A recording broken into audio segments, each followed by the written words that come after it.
पाहता लोचनी दुख हरि तुहा विठ्ठल परवा तुहा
वाचे म्हणता गंगा गंगा सकल दोष जाती गंगा दृष्टी पडता ब्रह्मगिरी त्याची नाही पुरी वाचे म्हणता गंगा गंगा दोष जाती गंगा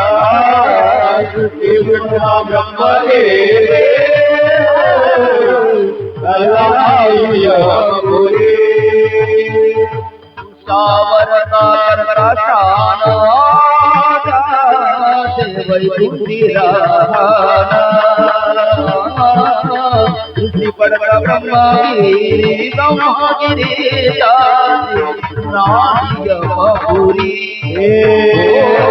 तुझ्यावरचा करता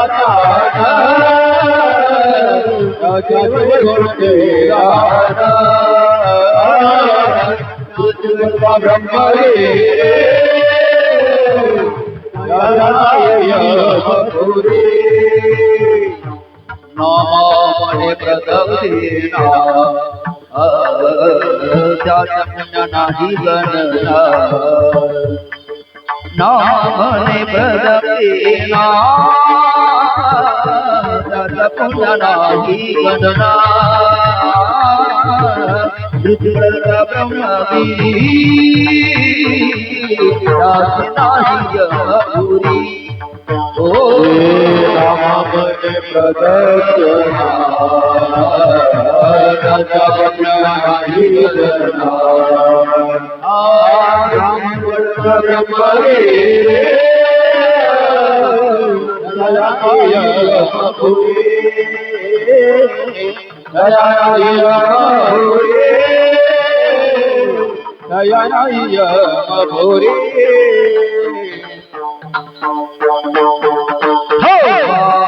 रखवाई जय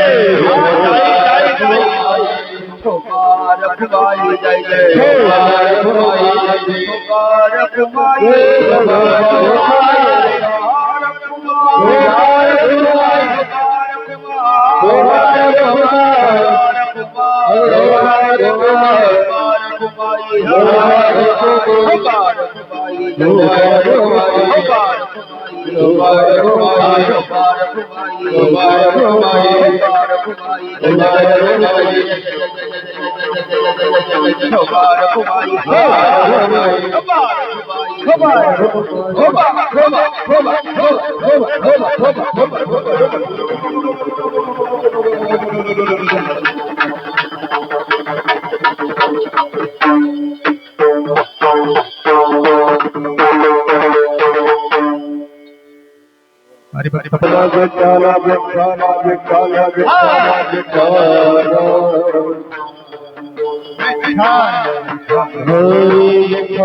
वाती म्हणता गंगा गंगा वाती म्हणता गंगा गंगा सकल दोष जाती भंगा दृष्टी पडता ब्रह्मगिरी त्याची नाही यमपुरी कुशावरता करता स्नान कुशावरता करिता स्नान त्याची वैकुंठी राहणे दृष्टी पडता ब्रह्मगिरी त्याची नाही यमपुरी नामा म्हणे प्रदक्षिणा नामा म्हणे प्रदक्षिणा त्याच्या पुण्या नाही गणना दृष्टी पडता ब्रह्मगिरी त्यासी नाही यमपुरी भजे व्रजे समंदन समासपादखंदन स्वभक्तिरंजन सदेव नंदनंदन सुखीजगोचमस्तकं सुनादवेलभासकं आनंद रंग सागर नमामि कृष्ण नागरं पदारविंदेन पदारविंदं मुखारविंदेन विनिवेशयन्तं वाचस्पत्रात् उठेतयामं बालं मुकुन्दं मनसा स्मरामि श्रीकृष्ण गोविन्द हरे मुरारी हे नाथ नारायण नमः नमो सद्गुरु तुकया दीपा नमो सद्गुरु सच्चिदानंद रूपा नमो सद्गुरु मूर्ति नमो सद्गुरु नमो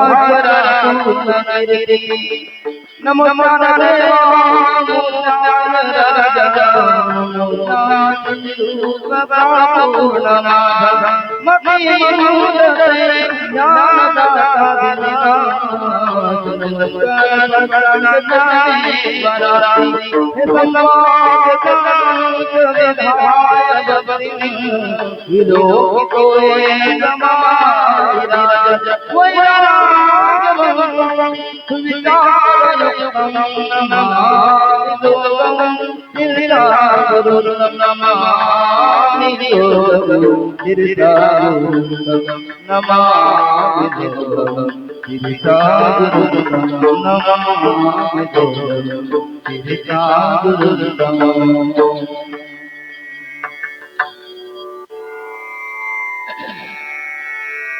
वाचे म्हणता गंगा गंगा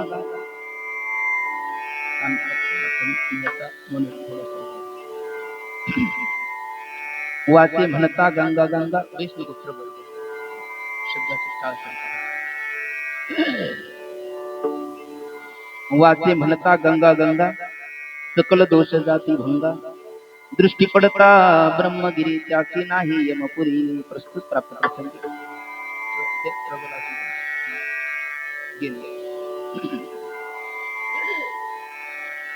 प्रस्तुत प्राप्त प्रसंगी नैमित्तिक कीर्तनरूपी सेवेकरता घेतलेला अभंग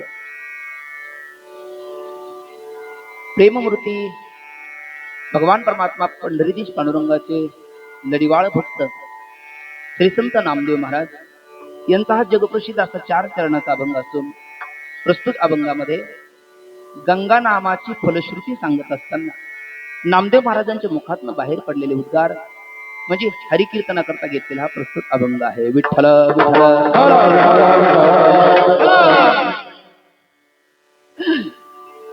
अभंगाचा शब्दशः भाव आणि विस्तृत भावार्थाचं चिंतन करण्यापूर्वी वक्त्याच्या दृष्टीने अल्पसा परिहार गरजेचा आहे. गंगा गंगा सकल दोष जाती भंगा दृष्टी पडता ब्रह्मगिरी त्याची नाही यमपुरी कुशावरता करिता स्नान त्याचे वैकुंठी राहण दृष्टी पडता ब्रह्मगिरी त्याची नाही यमपुरी नामा मने प्रदक्षिणा त्याच्या पुण्या नाही गणना दृष्टी पडता ब्रह्मगिरी त्याची नाही यमपुरी. आपल्या भारतीय संस्कृतीमध्ये आपण प्रत्येक जण कर्म करतो, हो की नाही? कर्म करतो का करतो? भगवान माऊली म्हणतात संग जो प्रकृतीचा तो त्यागुण घडे कर्माचा आणि आयुष्यही करू म्हणे ती त्याचा आग्रहाची उरे. याचा अर्थ प्रकृती करवी कर्मे ती म्या केली म्हणे भ्रमे ते तर करता येणे नामे बोली जे जीव अशाही माऊलीची ओवी आहे. म्हणजे जोपर्यंत या प्रकृतीचे नाम शरीराशी आपला संग आहे तोपर्यंत आपण कर्माशिवाय राहू शकत. पण त्या कर्मामध्ये 2 प्रकार पडतात. एक असतं विहित कर्म आणि दुसरं असतं निषिद्ध कर्म. आता विहित कर्म म्हणजे काय? अगदी सरळ बघा, इदम कुरु हे करा असं जे शास्त्र सांगतं ते विहित कर्म आहे. उदाहरण देऊ का? आपण ऐकली वाक्य आहे, मातृदेव भव, पितृदेव भव, आचार्य देव भव, सत्यम ब्रूयात धर्मम चर. आई वडील देव आहे, आपले गुरु देव आहे, धर्माने वागावं, सत्य बोलावं, जे करायला सांगितलं त्याला विहित कर्म म्हणतात. इदम मा कुरु, हे करू नका, त्याला निषिद्ध कर्म म्हणतात. त्याची उदाहरणं बघा. कलंज मा भक्ष, म्हणजे मांस खाऊ नये. कारण मांस आहार जे जिभेने पाणी पितात त्यांचा आहे, जे ओठाने पाणी पितात त्यांचा नाही.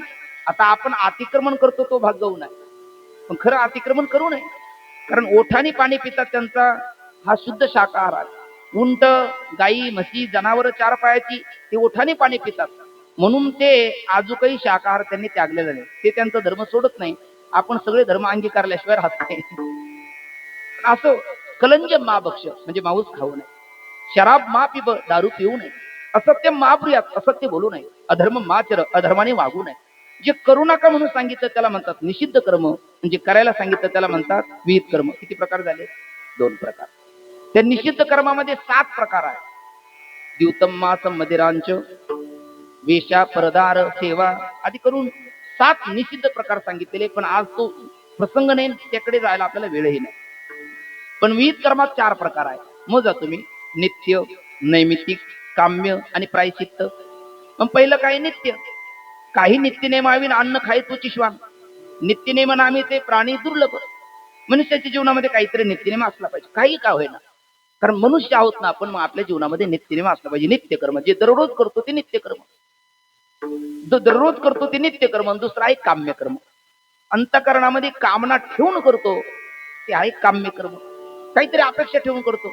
आमची एक आजी माझ्या गावची, मागच्या वर्षी हे राहुल महाराज होते आम्ही वारीला, ती आम्हाला भेटली. 95 वर्षाची म्हातारी. पण पूर्वीची लोक धडधाकट आहे, काठीचा आधार घेऊन म्हातारी छान चालायची. मी बघितल्याच्या नंतर रवी महाराज म्हटलं, आजी अरे गावऱ्या मसनात गेल्या तुझ्या. आता गावातली होती, थोडं हक्कानं बोललो. आणि मग इतक्या दिवस वारीला नाही, आता कशी बरे? तिने सांगितलं, भोजने महाराज 3 झाल्या, आपलं 2 झाल्या, तिसरी चालू आहे आणि 2 बाकी आहे. हे मला काहीच कळलं नाही त्यावेळेला. म्हटलं हे काय? तिने सांगितलं, मी पांडुरंगाला नवस केला आणि नवसी नवसी माझी नवसी नवसी माझी नवसी पंढरीचे दैवत विठ्ठले, पंढरीचे दैवत विठ्ठले, विठ्ठले विठ्ठले. नवसी माझे नवसी, नवसी माझे नवसी,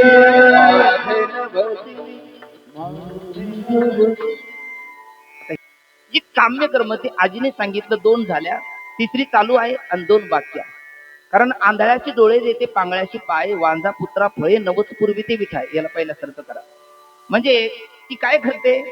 तिने सांगितलं, मी पांडुरंगाला नवस केला की वंशाला दिवा होऊ दे, आणि मग 2 झाल्या, तिसरी चालू आहे आणि 2 बाकी आहे. वारी आपणही करतो, वारी आजीही करते. आजीचं विहित कर्मातल्या 4 पैकी दुसरं कर्म आहे. पहिलं दररोज करतो ते नित्य कर्म, आणि कामना ठेवून करतो ते काम्य कर्म. वंशाला दिवा होण्याकरता आजी जर वारी करत असेल तर ते कोणतं कर्म झालं बोला? काम्य कर्म झालं, नाही ना? दुसरं झालं काम्य कर्म. तिसरं आहे, मी 4थं सांगतो कारण तिसरं मला मूळ सांगायचं आहे. 4थं अगोदर घ्या. ते आहे प्रायश्चित्त कर्म. प्रायश्चित्त कर्म कशाला म्हणतात? आपल्याकडनं ज्ञात अज्ञात पातक घडतं. ज्ञात पातक कशाला म्हणतात? बऱ्याच वेळेला कळतं पण वळत नाही, हे ज्ञात पातक आहे. आता याची टोपी त्याच्या डोक्यात, त्याची टोपी त्याच्या डोक्यात, सगळ्याच्या टोप्या आपल्या डोक्यात. हे करणं उचित का अनुचित? एवढंही तुम्ही बोलत नाही काय? नाराज आहात का माय बाप? अनुचित आहे, हो की नाही? पण तरी मनुष्य कळतं पण वळतं का? करतो.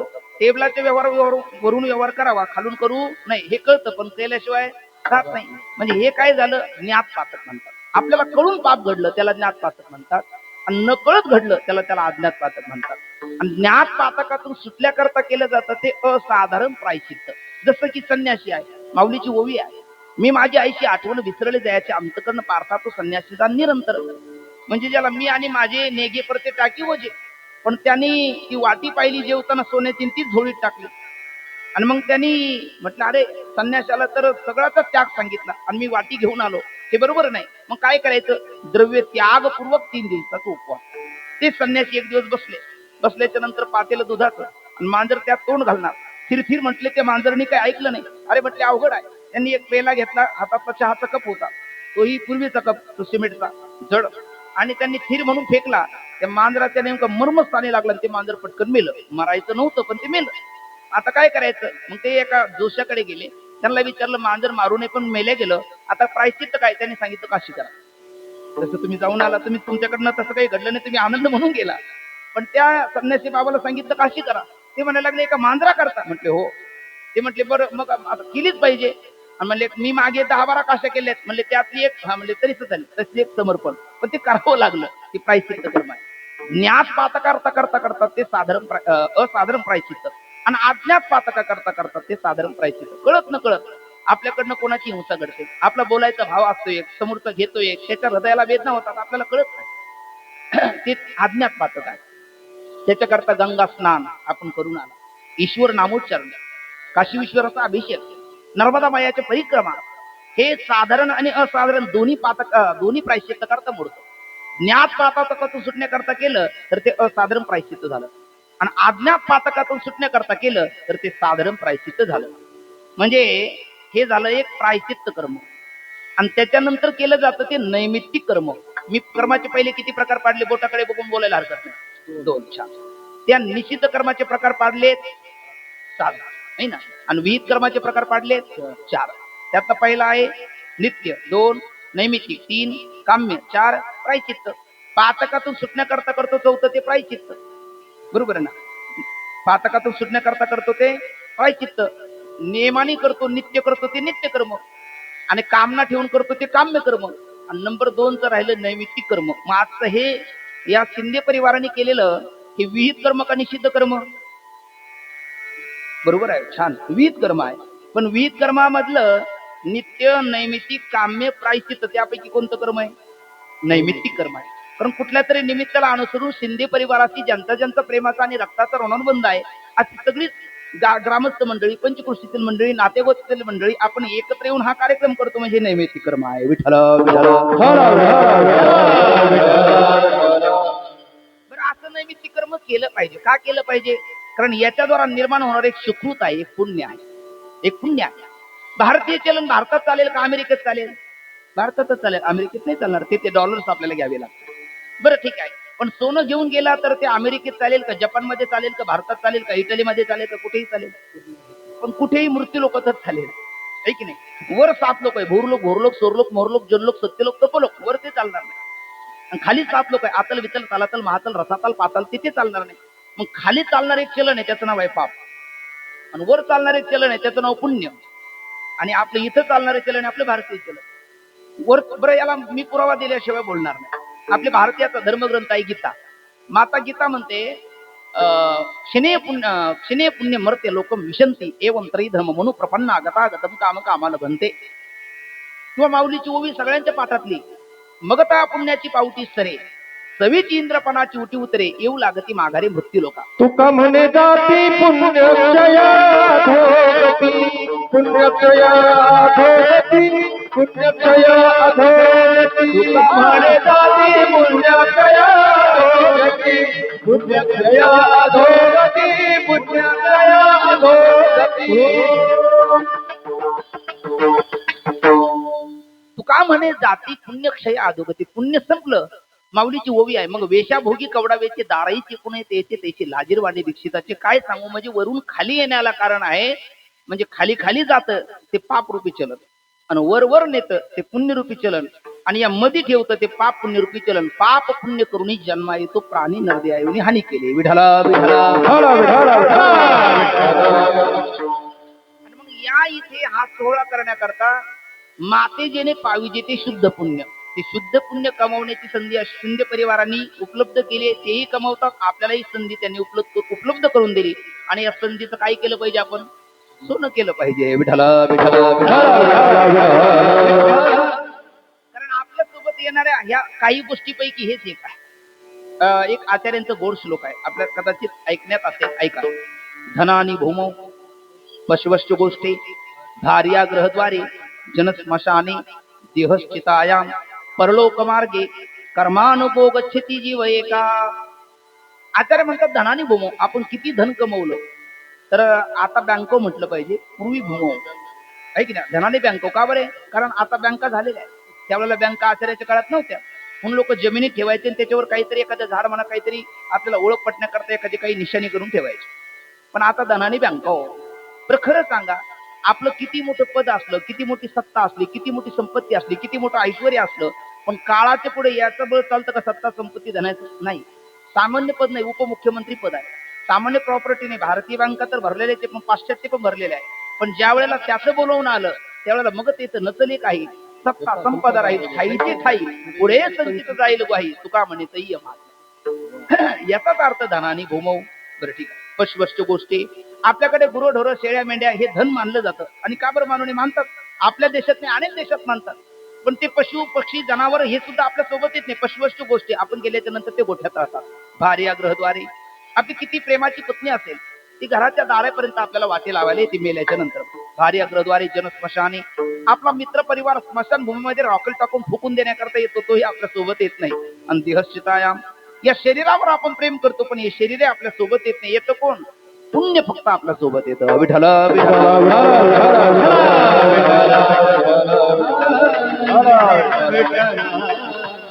याचाच अर्थ आपलं कर्मच आपल्या सोबत येतं. मला वाटतं आपल्या देश भाषा आपली हिंदी आहे, राष्ट्रभाषा, आणि त्यामध्ये म्हटलं जातं जैशी करणी वैशी भरणी ना भुंगतम येते कर्म कल्प कुठे शतैरपी. कर्म भोग दिल्याशिवाय सोडत नाही. मी नेहमीच एक गोष्ट सांगत असतो, पुन्हा एकदा सांगतो, थोडीशी ऐका.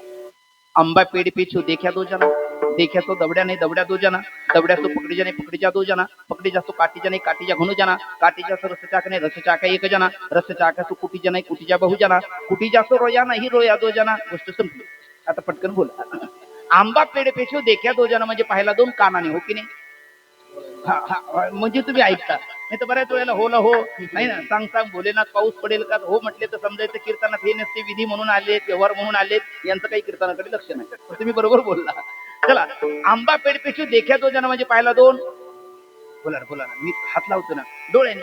देखा तो दवड्याने दवड्या दो जना घेण्याकरता दावले दोन पाय. दवड्या तो पकडी जाने पकडी जा दो जना पकडला दोन हाताने. पकडी जा तो काटी जाने काटी जा घणू जना फोडला 32 दाताने. काटी जा तो रस चाकाने रस चाका एक जना, रस चाकला एका जिभेने.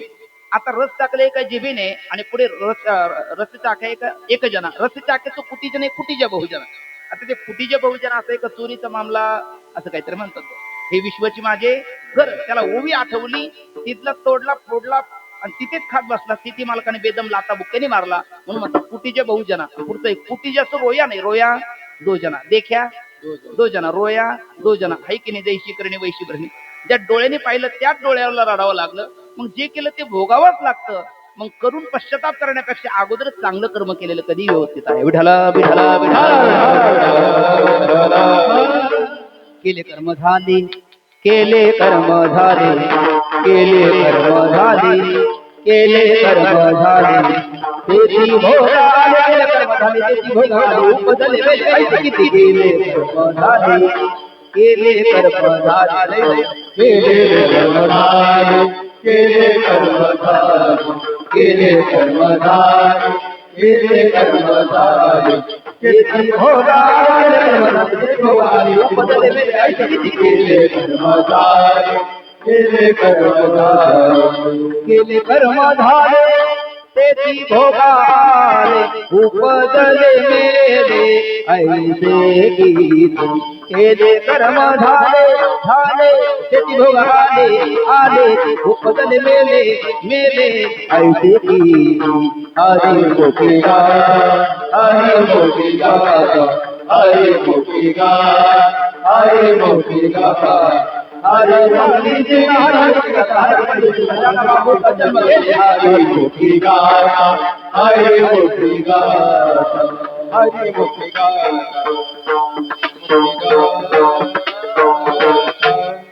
नाथबाबा म्हणतात केले कर्म झाले, त्याची भोग आले, उपजली मेली ऐशी किती. ना भुंगतम ते कर्म कल्प कोटे शतैरपी. कर्म आपल्याला भोग दिल्याशिवाय सोडतच नाही. हे त्रिकालबाजी सत्य असेल तर करून पश्चाताप करण्यापेक्षा करतानाच क्रिया विचार करून केली तर ती लाभदायी ठरते. विठला हो. आणि म्हणून या परिवाराने त्यांच्या मात्या पित्याने अर्थात गुरुवर्य सर आहेत, आईसाहेब आहेत, त्यांचे पुत्र आहेत, यांनी शिंदे परिवारातील सर्व नातेगोतीतील मंडळी आहे. अत्यंत असणारे एक दिव्य कर्म म्हणजे जव हे सकळ तीत आहे,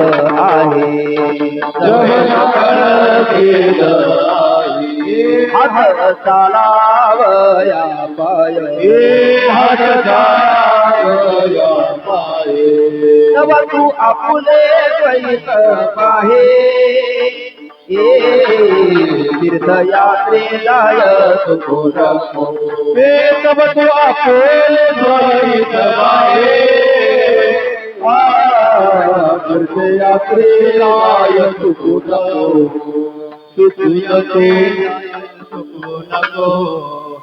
उठी उठी रे बाळा तीर्थे तू हिंड साधू आणि संत तेथे असती उदंड तो गुरु करी तो तुला बुजविल प्रचंड त्या माझी आत्मज्ञानी जो न बोले वितंड उठी उठी रे बाळा तीर्थे तू हिंड परी येले मदालता जो रे बाळा बाळा बाळा ती मदालाचा माता अंगाई गाताना बाळ पाळण्यात टाकलेलं आहे. त्याच वेळेस त्या वेळेला म्हणते उठी उठी रे बाळा तीर्थे तू हिंड साधू आणि संत येथे असती उदंड. तीर्थयात्रा केलीच पाहिजे. काही ज्ञानामध्ये दोन प्रकार असतात, एक प्रॅक्टिकली असतं आणि एक थिअरी असतं. म्हणजे ते एक पुस्तकीय ज्ञान, एक अनुभूतीचं ज्ञान. पुस्तकीय ज्ञान पुस्तक वाचून प्राप्त होतं, पण अनुभूतीचं ज्ञान हिंडल्याशिवाय फिरल्याशिवाय प्राप्त होत नाही. म्हणून तीर्थयात्रेची प्रथाच आहे आपल्याकडे. अहो, तीर्थयात्रा अगदी पुरातन काळात आपण कृतयुगामध्ये गेला तर भक्त प्रल्हादाधिकांनी तीर्थयात्रा केलेली आहे. त्याच्या पुढे आपण त्रेतायुगात आला तर प्रभू रामचंद्राधिकांनी तीर्थयात्रा केलेली आहे. त्याच्या पुढे द्वापार युगात आला तर गोपालकृष्ण बलराम दादाधिकांनी तीर्थयात्रा केलेली आहे. आणि त्याच्या पुढे कलियुगात आला तर भगवान माऊलींनी तीर्थयात्रा केलेली आहे. विठ्ठला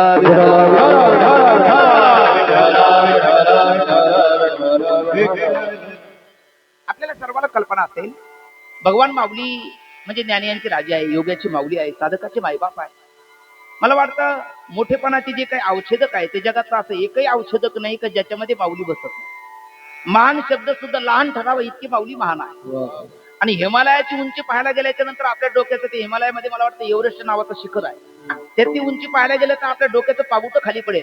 पण माऊलीची उंची पाहायला गेला सर बुद्धीच्या कक्षेतून तर आपण भुईसपाट होऊ, माऊलीची उंची नाही कळणार. माऊलीची उंची कळण्याकरता माऊलीची कृपाच व्हावी लागेल, तेव्हा माऊलीची उंची कळेल.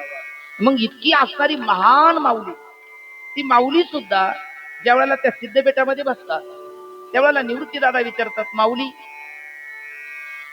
तुम्ही कोण आहात? ज्या वेळेला गुरुने हा प्रश्न विचारावा त्यावेळेला ही आश्चर्याची गोष्ट आहे. शिष्य विचारायला येतात ना, बोलले गुरुने विचारावा.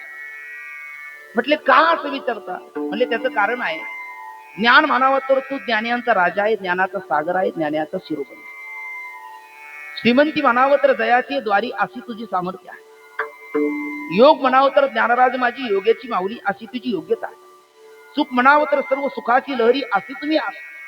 त्यामुळे एखादी व्यक्ती एखाद्या क्षेत्रात महान असेल, इतर क्षेत्रात लहान असेल तर आपण म्हणून जातो हे कार्तिक महाराज मृदंग वादक आहे. माझ्याकडे पाहिलं का तुम्ही म्हणाल हा कीर्तनकार आहे. महाराजांकडे पाहिलं का हो गायक आहे असं म्हणा. सरांकडे पाहिलं तर हो शिक्षक आहे, विद्यार्थ्याला घडवणारी एक हाडाची शिक्षक आहे असं आपण म्हणेल. परंतु माऊलीच्या बाबतीत असं एक लक्ष कुठलंच ठरवता येत, कारण ते सगळ्यातच महान आहे. आणि मग काय काय म्हणले, काही नाही, माझी जीवेची आवडी पंढरपुराने येणं पुढे. ते तिथेही गेले आणि तिथे गेल्याच्या नंतर मग नामदेव कीर्तन करी पुढे देव नाचे पांडुरंग. नामदेव महाराज कीर्तन करतात, पांडुरंग परमात्मा नाचतात, कारण जनी म्हणे ज्ञान देवा बोला अभंग. अभंग बोलता रंग कीर्तने भरला, प्रेमाचे छिंदे विठ्ठल नाचू लागला.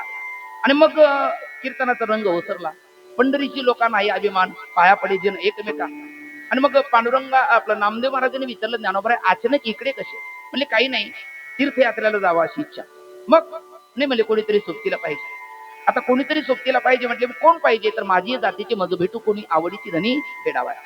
कोण पाहिजे म्हटले, आपणच चला म्हटल्याच्या नंतर नामदेव महाराज म्हणायला लागले, ज्ञानोबराया आपलं काय आहे, आम्ही सर्व काया वाच्यामध्ये सर्व शिवधार बापमध्ये विठ्ठलाचा वारी कर. आम्ही सर्व तया अहम वाचा चित्तांग देऊन आश्रद रेग महोदरी का दांग रेगाने जैसे सर्वस्व समर्पित झालेलो आहोत पांडुरंगाला. आम्हाला आमचं स्वातंत्र्य नाही. पांडुरंगाला विचारा. म्हणजे नामदेव महाराजांनी ढकललं पांडुरंगाबरोबर. खरं तर नामदेव महाराजला जाण्याचं जीवावर आलं होतं, नको वाटत होतं, पण नाही म्हणता येत नव्हतं, कारण समोर बोलणारी माऊली आहे. मग त्यांनी ढकललं पांडुरंगाबरोबर. ज्ञानोबराय म्हटले चला मग पांडुरंगाकडे जाऊ. रावळात गेले. आपण गेल्याच्या नंतर भगवान परमात्मा पाहतही नाही आणि आपल्याला या जी हरी असं काही म्हणत नाही. पण ज्ञानोबराय गेल्याच्या नंतर पांडुरंगाला राहवलं नाही. पांडुरंगाने बेटीवरनं खाली उडी टाकली, धावत आले, ज्ञानोबरायला कवळ घातली आणि विचारलं माऊली अचानक इकडे कीर्तन झाल्याच्या नंतर पुन्हा इकडे पण काय काय काय काय कारण काय? ज्ञानोबराय म्हटलं काही नाही देवा, थोडस म्हणजे बोला ना. म्हणजे जरा तीर्थयात्रेला जायचं माणूस होतं. मग म्हणजे कोणीतरी सोबतील असावं आणि ते माझ्या जातीत काय आहे, समान शिलेशी वैष्णेशी सख्यम. आपली जी रुची आहे, आपली जी आवड आहे, आपला जो स्वभाव आहे, त्याच रुचीची, त्याच आवडीची, त्याच स्वभावाची एखादी व्यक्ती प्रवासाला सोबत असते की प्रवास जसं चाललेलं वाटे गावण्या जाता वाटे, तसं प्रवास जाणवत नाही. मग कोण असावे? नामदेव महाराज पाठवतं का? देव म्हटलं अरे विचारता का, घेऊन जा. आता काय घडलं, तुम्ही हे नामदेव महाराज पठाड्यांच्या मुखातनं ऐकलं असेल कधी, काही प्रत्यक्ष मी ऐकलेलं आहे, पण मी कॅसेटवर ऐकलेलं आहे, प्रत्यक्ष नाही, कारण त्यावेळेला आम्हाला काही प्रत्यक्ष दर्शन झालं नाही महाराजांचं. त्यांनी गोड भाव सांगितला. तर एखाद्या घरामध्ये आता सरांसारखंच घ्या ना, एखादं खटल्याचं परिवाराचं घर असतं, मोठं घर असतं, एकत्रित कुटुंब असतं आणि घरातले आपल्याकडे काहीतरी जास्त पिकतं, कांदा आहे ना, आणि कांदा काढायची वेळ आली तर मग त्याला सवड नसते परिवाराला. मग ती कांदा काढायची घाई, बरं कुणी कामाला भेटायला तयार नाही. मग एका परिवाराने एका मुखाने निर्णय घेतला, नवीन आलेली सुनबाई आहे पण या वर्षी माहेरी पाठवायची नाही, कारण काम आता अगदी याच्यावर आलेलं आहे, काय करायचं. पण मग सगळ्यांनी ठरवलं, तिने ठरवलं आपल्याला काय आता जाता येणं शक्य नाही. पण तिचे मामा, त्या कन्येचे मामा, सुनबाईचे मामा मुंबईचे हायकोर्टचे जज होते आणि त्यांनी त्यांच्या गृहमंत्र्याला विचारलं का गं, म्हटले काय, म्हणले ते देवरगावला आपली जी भाची आहे ना माझी, म्हणजे हो, मला वाटतं तिला घेऊन यावं, तिला चोळी बांगडी करावी, हाऊसमौज करावी, जरा फिरावं मुंबई आणि पुन्हा आपल्या तिला नेऊन घालावं असं मला वाटतं, तुला काय वाटतं? ती म्हणली मला काय वाटतं, घेऊन या. मग त्यांनी आपली 4 व्हीलर काढली, लगेच त्यांच्या घरी आल्याच्या नंतर आता साक्षात कोर्ट आलं, न्यायाधीश आले. मग अक्षरदानी मच्छरदानी गुलाब पाणी 10-5 माणसाची तानात आली, सगळी धावाधाव. मग बसायला पाठीला पाठ, अगरबत्त्याचा घमघमाट आणि मग जेवण झालं. बैठकीत बसल्याच्या नंतर विचारलं का हो साक्षात तुम्ही कोर्ट जज न्यायाधीश, अहो तुम्ही कशाला आला?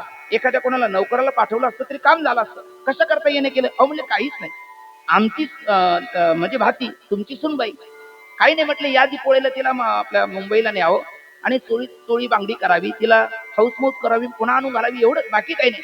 म्हणजे बाकी काही नाही. मग विचारतं का, घेऊन जा. आता घेऊन जा म्हणल्याच्या नंतर तिला दुसऱ्याला काही बोलता आलं नाही. पण सायंकाळी आपले मिस्टर दरवाजा लावून घेतलं, म्हणले तुमच्या घरातल्यांच्या डोक्यात आहे की नाही तर नाही त्यांना हे काय पद्धत असते? अहो रात्री एका मुखाने निर्णय घेता, कुठे पाठवायची नाही, आणि आता आज जे मामा आले तर घेऊन जा म्हणतात. ते म्हटलं अरे बावळी, तुला पाठवायचंच नव्हतं, वेडी कुठली, पण करणार काय, कोर्ट आहे, न्यायाधीश आहे, त्यांना नाही म्हणून कसं चालेल? आणि हे जसं घडलं ना तसंच इथे घडलं. मला एवढं सांगायचं म्हणजे नामदेव महाराजाला खरं पाठवायचं नव्हतं. नामदेव महाराज देवावर रागवले, देवा काल म्हणता पाठवणार नाही आणि आता ज्ञानोबराय आलाय म्हणते घेऊन जा. अरे म्हटले नाम्या पाठवायचंच नव्हतं, पण न्यायला आले कोण? आता मारुती बाबाची वाक्य ऐका. ज्याला कुठलीच उपाधी नसते ना त्याला ब्रह्म म्हणतात, ज्याला माया उपाधी लागली त्याला ईश्वर म्हणतात, आणि ज्याला करुणा उपाधी लागली त्याला संत म्हणतात. म्हणून या धरातलावरती येणारा जंत आहे, भगवंत आहे आणि संत आहे. जंत येतो तो कर्म म्हणून, संत येतात ते करुणा म्हणून, आणि भगवंत येतो तो कर्तव्य म्हणून.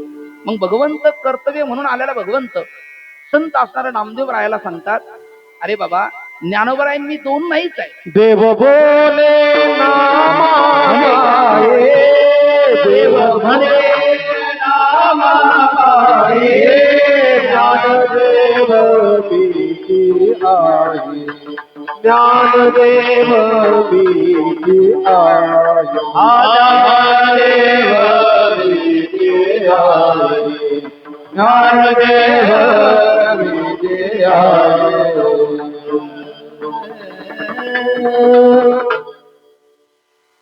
देव मने नामा पाहे, ज्ञानदेव मीची आहे, तो आणि नाही दूरा, ज्ञानदेव आत्मा. देव म्हणे नामा पाहे, ज्ञानदेव मीच आहे, तो आणि मी नाही तुझा, ज्ञानदेव आत्मा माझा. अरे करुणा उपाधी वेदांत असं सांगतो. आता काही जाणती मंडळी दिसतात चेहरे मला, वेदांतामध्ये औपाधिक भेद वास्तू अभेदाची लाभाने करत नसतो. आणि देवाची उपाधी ही माया आहे आणि संतांची उपाधी करुणा आहे. औपाधिक भेद वास्तू अभेदाची लाभाने करत नाही. सोपं बघा, हे जे आत बाहेर पोकळी आहे त्याला आपण आकाश म्हणतो, हो की नाही? त्याला घटाची उपाधी लागली की आपण घटाकाश म्हणू आणि मठाची उपाधी लागली की मठाकाश म्हणू.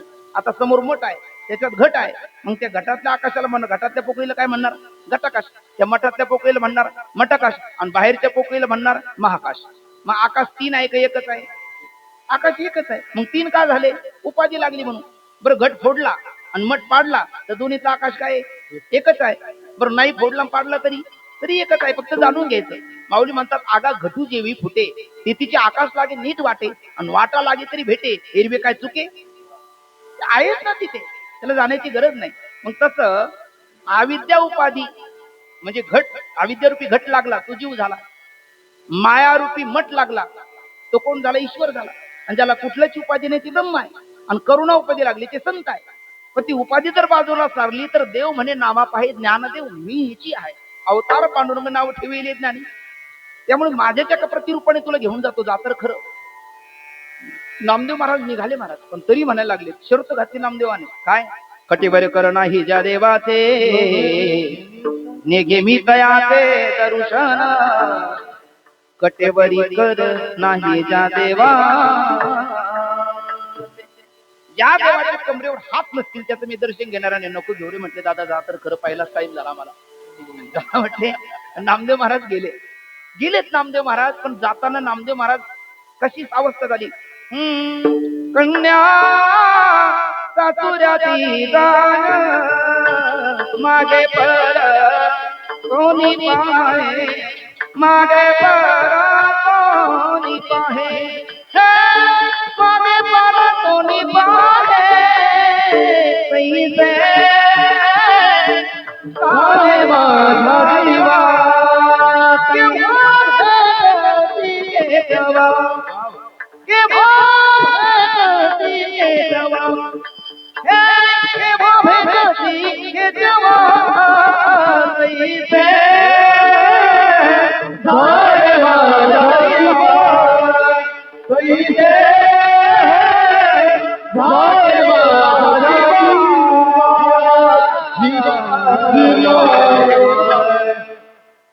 कन्या पासुराशीच आहे. मागे परतुनी पाहे तैसी झाली माझ्या जीवा, केव्हा भेटती केशवा.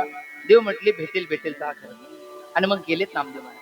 पण काय आहे, आता सांगतोच पुन्हा थोडस. तीच लेक ज्या वेळेला सासरी जाते ना, सासरी जायला निघते, नांदायला जायला निघते, त्यावेळेला ती इतकी रडते माऊली, इतकी रडते. ती आता सासरी नांदेलच कशी अशी चिंता घरच्याला लागते, घरातल्याला लागते, दारातल्याला लागते, वऱ्हाडी मंडळी लागते, आलेले लागते. जे खाऊन पळून गेले त्यांचा विचार द्या सोडून. म्हणजे ते आणलेलं साहित्य घेऊन जायला ते पुंगाणी वाजवणार तेही रडतात. अशा वेळेला तो पुढे चालणार असतो, ती मागे ती गाठ बांधलेली असते, त्याने जर मागे पाहिलं तर तोही रडतो, हा घे माझा सिस्टम कस्टम. अवघड असतं ते वातावरण तितकं करुणाजनक असतं. परंतु तशा वेळेला मागे पाहायचं नाही बरं का, तुम्हाला सावध राहायचं आहे ना, नाही तर मग रडतात आहे ना. वातावरण तितकं करुणाजनक असतं. पण तीच जाते आणि सासरी गेल्याच्या नंतर 4-2 लेकराची आई होते. आणि 4-2 लेकराची एकदा आई झाल्याच्या नंतर तिचे वडील ते सिरियस असतात, हॉस्पिटलला असतात. आणि ते म्हणतात बेटा एकदा ये, डोळे भरून पाहू दे, मग जगाचा निरोप घ्यायला मोकळा. आता तिचे वडील नागपूरला, इकडे मुंबईला. ती सांगते बाबा मुंबई कुठे, नागपूर कुठे, आणि 4-4 चक्रा घालायला आता पुरतं का? हे सगळं मलाच बघावं लागतं. पिकलेलं पान तुम्ही आज नाही तू उद्या गळून पडणार. मग 4-4 चक्र घालण्यापेक्षा मी सावडायलाच येते ना. ऐकताय तुम्ही? कोण बोलते? जिच्याबद्दल वाटत होती नांदेल कशी, तीच असं बोलते. हा संसाराचा रंग आहे, हा संसाराचा रंग आहे. ज्ञानोबरायचा रंग तर त्यापेक्षा अलौकिक आहे. माऊलीच्या संगतीत गेलेले नामदेव महाराज काही क्षण पंढरी आणि पांडुरंगाला विसरले आणि तीर्थयात्रा करत करत करत करत करत करत ही मंडळी अगदी उत्तरेत गेले. जसे आपण काशीला गेलात ना, तेही काशीला गेले. ज्ञानोबराय काशीला आले म्हटलं, काशी विश्वेश्वराला कळालं. आणि ज्ञानोबराय आले म्हटल्याच्या नंतर काशी विश्वेश्वर मंदिरात बसून नाही बसले. इकडे पांडुरंग पंढरीला गेल्याच्या नंतर पांडुरंग विठूवर उडी खाल्ली, ज्ञानोबराला धावत गेले आणि कवटाळी घातले. ते काशी विश्वेश्वर उठले, धावत आलेत आणि केलं काय? ज्ञानोबाचा हात प्रेम धरी विश्वनाथ, प्रेम धरी विश्वनाथ, प्रेम धरी विश्वनाथ, प्रेम धरी विश्वनाथ, प्रेम धरी विश्वनाथ, प्रेम धरी विश्वनाथ.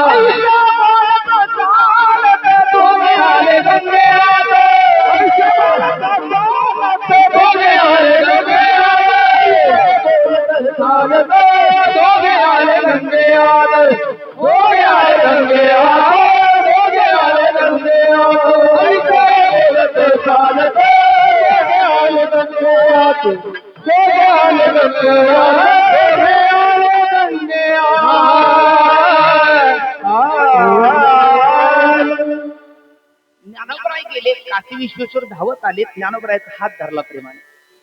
आणि जसं प्रेमाने हात धरतात, एकदा अक्षता पडल्याच्या नंतर ते, मला वाटतं अक्षता पडण्याच्या अगोदरच आले महबूब काशी हात धरून ते स्टेज पर्यंत जातात. ज्ञानोबरायांनी काशी विश्वेश्वराने प्रेमाने परमात्म्याचा हात धरला. काशी विश्वेश्वराने ज्ञानोबरायाचा हात धरला आणि अगदी मंद मंद पावलं टाकीत टाकीत टाकीत टाकीत गंगा मातेपाशी ते गेले आणि गंगा माईमध्ये उतरले. उतरून आचमन केलं, प्रोक्षण केलं, सचेल स्नान केलं आणि ज्ञानोबा आता बाहेर निघणार.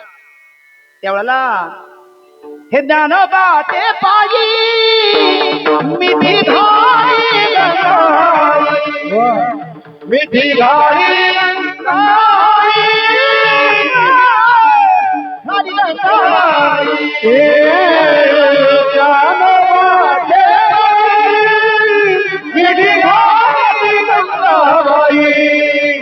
मिठी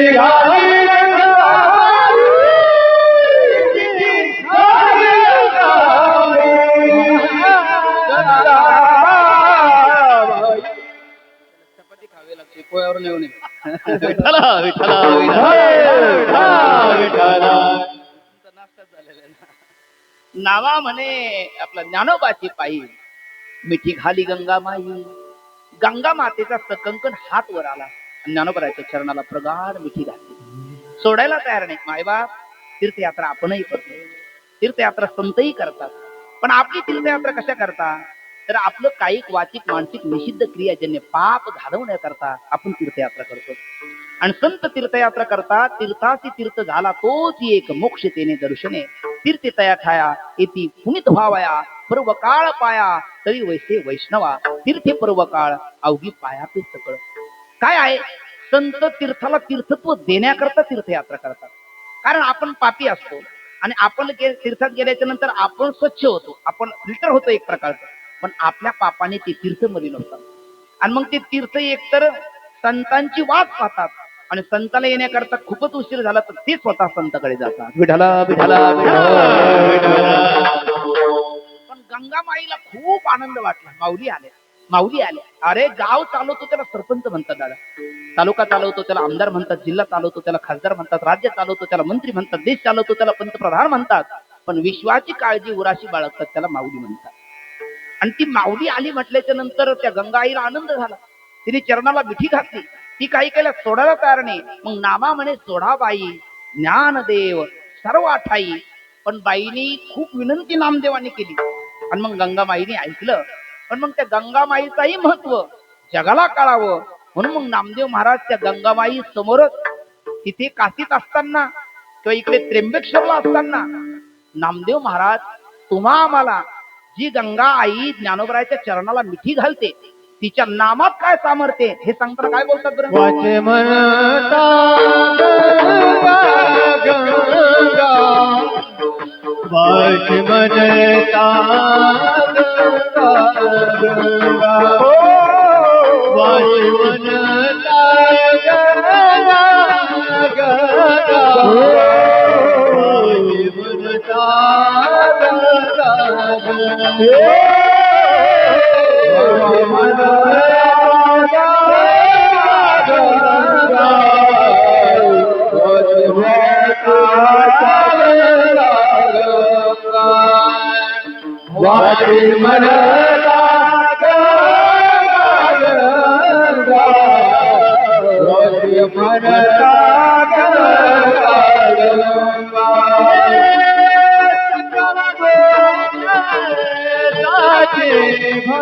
जय हो सकल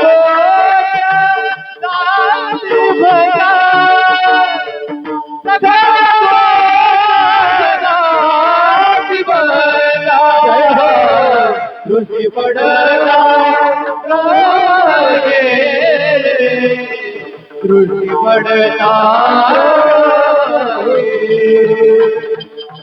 ऋषि पडला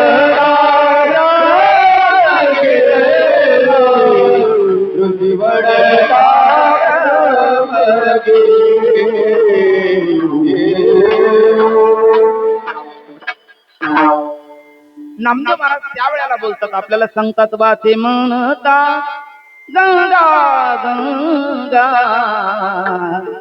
वाचे म्हणता गंगा गंगा सकल दोष जाती भंगा सकल दोष जाती भंगा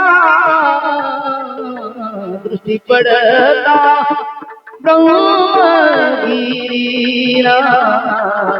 दृष्टी पडता ब्रह्मगिरी ब्रह्मगिरी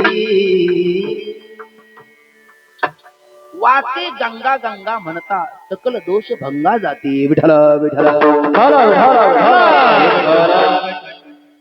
गंगा आई समोरच प्रत्यक्ष गंगा आईची स्तुती करताना गंगा मातेचं महत्व आपल्याला पटवून देताना नामदेव महाराज म्हणतात वाचे म्हणता गंगा गंगा सकल दोष जाती भंगा. मला वाटतं इथे गंगा नाम संकीर्तनाची महत्वी नामधारकाला नामदेव महाराजांनी पटवून दिली आणि नामधारक नामदेव महाराज. नाम हाच ज्यांचा देव ते नामदेव आणि असे नामदेव अनेक नाम महिमा प्रतिपादन करत असताना तीर्थनाम महिमा आजच्या अभंगात प्रतिपादन करतात. विठ्ठल आपल्याकडे वेळ खूप कमी आहे आणि चिंतन खूप असं विस्ताराचं आहे, तरी होईल तेवढा संक्षेप आपण करू, थोडस एकाग्र होऊ आणि पटकन थोडस जाऊया. तर युगप्रत्वे भगवत प्राप्तीची काही साधनं होती बघा.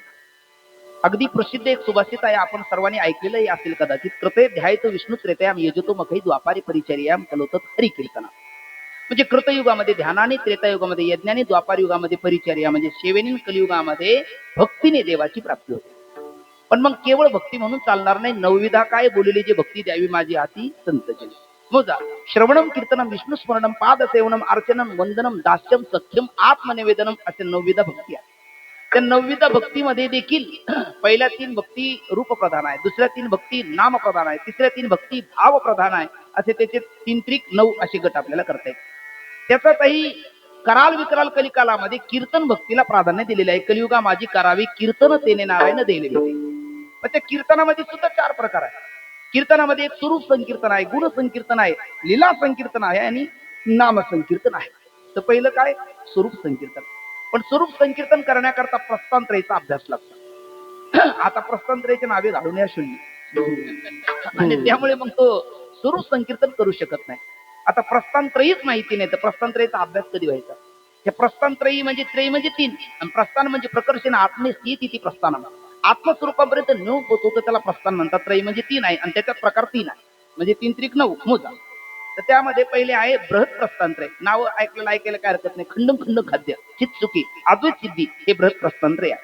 दुसरी आहे वेदांत प्रस्थानत्रय. त्यात 3 आहे म्हणजे एक आहे श्रीमद भगवद्गीता, 2 आहे ब्रह्मसूत्र आणि 3 आहे दश उपनिषदे. माऊली ज्ञानेश्वरीच्या पहिल्याच अध्यायात म्हणतात उपरी दश उपनिषदे. तुम्हाला दश म्हणजे 10 कोणती ती? आता केन कठ मुंड मांडुके ईशान्य बृहदारण्य काहीतरी छांदोकी प्रश्न अशी 10 उपनिषद म्हणजे दश उपनिषदे, भगवद्गीता, ब्रह्मसूत्र हे आहेत वेदांत प्रस्थानत्रय. आणि आपली वारकरी प्रस्थानत्रय गाथा, ज्ञानेश्वरी आणि भागवत अशी किती झाली? 9 आहे ना, 3 त्रिक 9. तर त्या या 9 प्रस्थानत्रयचा ज्याचा अभ्यास आहे आणि तोही अभ्यास म्हणजे 9 प्रस्थानत्रयची नावं पाठ आहे हा अभ्यास नसतो. त्या 9 प्रस्थानत्रयमध्ये काय आहे हा अभ्यास असतो. बरेच जण ते म्हणतात आम्ही चतुर्वेदी हो सांगा बघू. ते म्हणतात ऋग्वेद, यजुर्वेद, अथर्ववेद, सामवेद, चतुर्वेद. म्हणले वेदात काय? म्हणजे तेवढं सोडून बोला आहे ना. अरे एका चतुर्वेदी आहे ना, ते नाही. त्यातला अभ्यास पाहिजे. उपक्रम उपसंहारानाम अभ्यास अपूर्वता फलम अर्थवाद उपपत्तीश लिंगम तात्पर्य निर्णय षडलिंग पूर्वक या सर्व ग्रंथाचा अभ्यास असला 9 प्रस्थानत्रयाचा का मग तो पहिलं कीर्तन करू शकतो. त्याचं नाव स्वरूप संकीर्तन. दुसरं आहे लीला संकीर्तन. लीला संकीर्तन करण्याकरता श्रीमद भागवत महापुराण त्याच्यामध्ये 18,000 श्लोक आहेत. 18,000 श्लोक आहे, 12 स्कंद आहे. त्यातला दशम स्कंद आहे ज्याच्यामध्ये भगवान गर्गाचार्याने गर्ग संहिते नावाचा ग्रंथ लिहिला आणि त्या गर्ग संहितेचा ज्याचा अभ्यास आहे तो लीला संकीर्तन करू शकतो. आणि श्रीमद भागवत महापुराण पुरापी नवमीती पुराणम पुरा परंपरा वक्तीती पुराणम भक्तानाम पुराणम भागवत पुराणम ते नियम वाङ्मयीन वृत्ती प्रत्यक्ष वर्तते हरे सेवनात श्रवणात पठनात दर्शनात स्थापनाची नियम. किंवा काय ग्रंथ नवे हा श्रीकृष्ण गीते वेदी मनपूर्ण अनन्य होता या शरण खचित तळे जन्म मरण त्रिपाप जाती चिरिये शांती नातई वदती कृष्णपदी ठेवू माता आरती करू तुझ भगवंता. असा पुराण उपपुराण आणि महापुराण याचा ज्याचा अभ्यास आहे तो करू शकतो ते आहे गुणसंकीर्तन किंवा ऐका यशस्वी अवतारे ज्ञान वैराग्य ऐश्वर हे सहाही गुणवरे वस्ती देतं षडगुणाचं ज्याला ज्ञान आहे तो गुणसंकीर्तन करू शकतो आणि त्याच्या पुढे मात्र नामाचे चिंतन प्रगट पसारा असाल ते करा जेथे तेथे कोणीही कुठेही केव्हाही कधीही कसंही करू शकतो त्याचं नाव नाम संकीर्तन पण त्या नाम संकीर्तनात पुन्हा 4 प्रकार आता कुठून आलो आपण पहिलं भगवत प्राप्तीची साधनं 3 त्याच्यातलं घेतलं आपण भक्ती तशी 4 आहेत म्हणजे ज्ञान आहेत योग आहे कर्म आहे आणि भक्ती आहे त्याच्यातलं आपण घेतलं भक्तीचे 9 प्रकार त्याच्यातले 9 प्रकारातला घेतला 1 प्रकार ते 1 प्रकारामध्ये आपण पुन्हा केले 4 प्रकार आणि 4था प्रकार आहे त्याच्यात पुन्हा 4 प्रकार म्हणजे 1 भगवत नाम संकीर्तन 2 संत नाम संकीर्तन 3 ग्रंथ नाम संकीर्तन 4 तीर्थ नाम संकीर्तन विठ्ठल विठ्ठल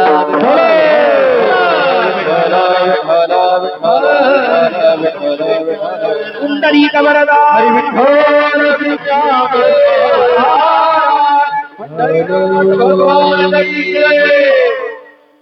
त्याच्यातलं पहिलं आहे भगवत नाम संकीर्तन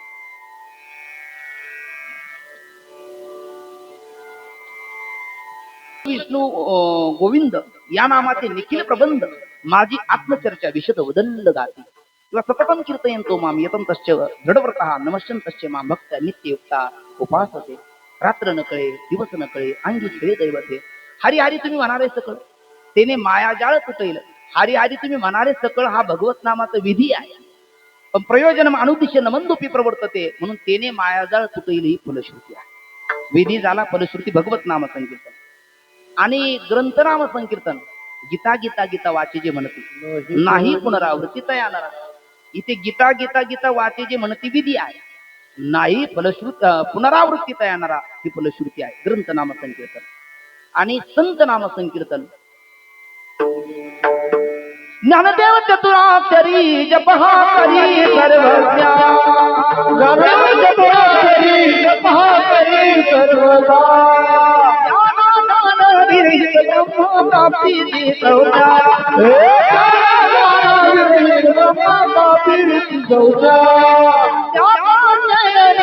होया ऐसी प्रतिज्ञा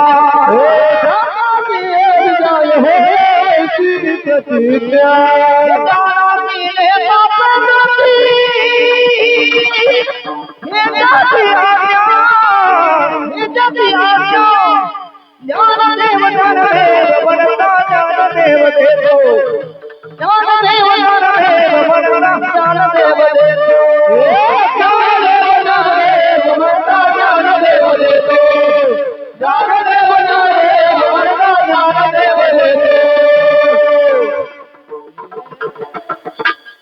ज्ञानदेव ज्ञानदेव म्हणतात ज्ञानदेव देतो म्हणजे ज्ञानदेव चतुराक्षरी जप हा करी सर्वज्ञ विधी आहे आणि ज्ञानदेव ज्ञानदेव म्हणतात ज्ञानदेव देतो ही फलश्रुती आहे हे कोणतं नाम संकीर्तन संत नाम संकीर्तन बघा आजच्या अभंगामध्ये नाम संकीर्तनाचं महत्त्व नामदेव महाराज सांगतात पण मग ती भगवत नाम संकीर्तन सांगत नाही ग्रंथनाम संकीर्तन सांगत नाही संत नाम संकीर्तन सांगत नाही तीर्थ नाम संकीर्तन सांगतात आणि तीर्थ कोणतं वाचे म्हणता गंगा गंगा सकळ दोष जाती भंगा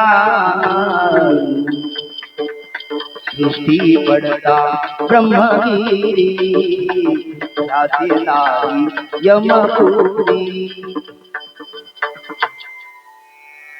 वाचीन नुसतं गंगा गंगा गंगा गंगा गंगा गंगा गोदावरी यमुना आहे ना नुसतं या तीर्थाचं नाव जरी घेतलं तर आपल्या जीवनातले दोष भंग जातात म्हणजे त्या दोषाची आत्यंतिक निवृत्ती होते निवृत्तीमध्ये 2 प्रकार असतात लयरूप निवृत्ती आणि आत्यंतिक निवृत्ती नावी उठला आणि खुंट फुटला कोणती निवृत्ती काय असेल महाराज विसरलं सगळं आहे थोडस लयरूप निवृत्ती आहे ना आणि टक्कल पडल्याच्या नंतर नस पुनरावर्तते ती आत्यंतिक निवृत्ती एकदा टक्कल पडलं तर पुन्हा केस येत नाही ती आत्यंतिक निवृत्ती आहे आणि हजामत केली का वरचं ब्लेड पण खाली आलं का वरचे डोकून पाहतात किती खाली गेलं ते लगेच ती लयरूप निवृत्ती म्हणजे शास्त्रीय परिभाषेमध्ये कारणासहित कार्याची निवृत्ती त्याला आत्यंतिक निवृत्ती म्हणतात आणि कारणाच्या ठिकाणी कार्याची निवृत्ती त्याला लयरूप निवृत्ती म्हणतात आणि वाचे म्हणता गंगा गंगा सकल दोषाची आत्यंतिक निवृत्ती होते आता सकल दोष म्हणजे सगळीच दोष मग सगळी दोष कोणती आहेत साधारण माझ्या माहितीनुसार माझे अनेक असतात.